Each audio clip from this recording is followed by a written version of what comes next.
One person who responded to these by-elections was Andy Burnham, the mayor of Greater Manchester, and he seemed to raise the possibility of changing the electoral system of the country again, moving away from what's called first past the post towards a proportional system.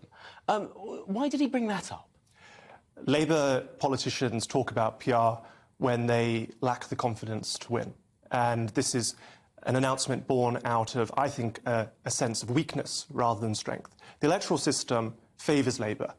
Every election since 1945, except the last one, and one in the 1950s, has seen Labour win a greater share of seats in the House of Commons than its percentage of the national popular vote. Right? So this is a system that inflates the number of Labour MPs. I find it astonishing, really, that any Labour politician would advocate for a system that would put Labour at a much greater disadvantage than it is now.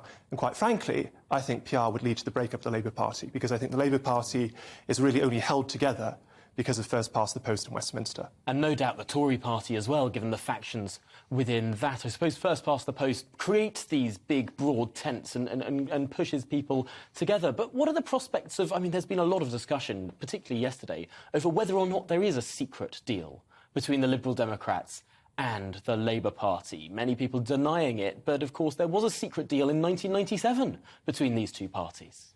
What I found interesting about, I've looked at all of the by-election results that have happened in this Parliament, and what's interesting is that when the Lib Dems have gained the seats, and they've gained 3 in this Parliament, they've increased the number of votes that they had relative to the past general election, almost in direct number to Labour votes going down. So you're seeing Labour voters switching to the Liberal Democrats and handing them seats. So the Lib Dems are doing well out of this. You're not seeing Labour benefit to the same scale simply because there are fewer Lib Dem votes to be passed back to Labour. So I can understand why the Liberal Democrats would be very enthusiastic about this. Less clear for Labour, but the thing is that there's an assumption in Labour that the Lib Dems will be an anti-Tory force. And at the moment, that's how they position themselves. But I think as they win more Conservative seats, their parliamentary party is going to go more to the right. And I think, quite frankly, if Boris Johnson wasn't leader of the Conservative Party, the Lib Dems could be open to someone else. Liz Truss herself, a former Lib Dem. So this is so interesting, because the Lib Dems have been focusing on this blue wall strategy.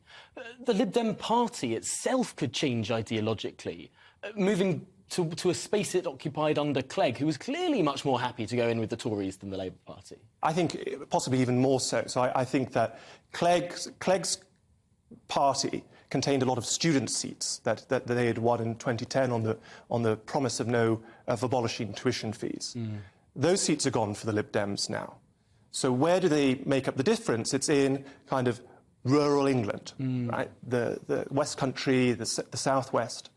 And those seats are more right-inclined.